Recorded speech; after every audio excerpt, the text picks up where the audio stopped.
It's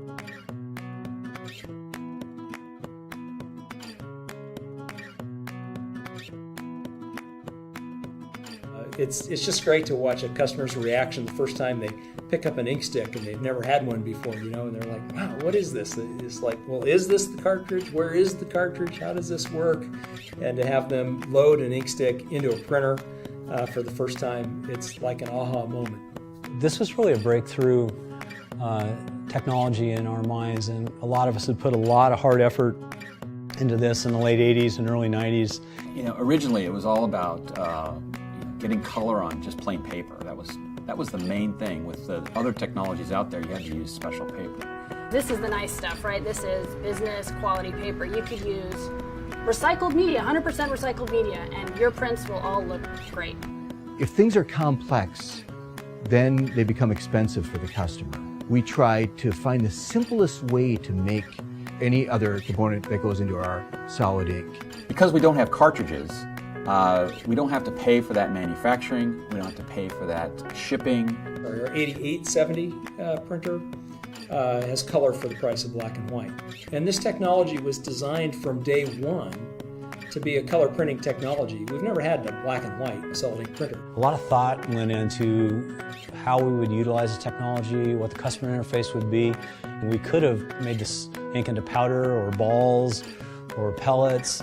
The model that we used was a stapler, which was basically you could open the stapler, you drop in the staples, you close it. Everybody knew how to do that. One of the things that I hear the most about is our ink load system and how we put consumables into the printer. I've actually heard that some customers fight over who gets to add ink to the printer next. That's cool. Like, that's what makes your day when someone looks at it and goes, this is awesome, what is this? And you're like, this is what I do. This is my job, is I make this. So we've evolved from a small operation where everything was done by hand to now a highly automated, very large factory which makes all the world's supply of solid ink for Xerox. Having the manufacturing of the ink here in Wilsonville lets us manage the quality. They seem like simple crayons, but in reality, we've invented molecules. I probably invented 5,000 molecules and maybe about 700 dyes.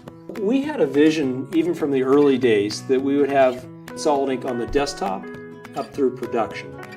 And it took us a few more years than I would have liked to have seen, but we have that today. We're up to 2,000 pages a minute, and we haven't really gotten anywhere near the theoretical limits of how fast solid ink can go.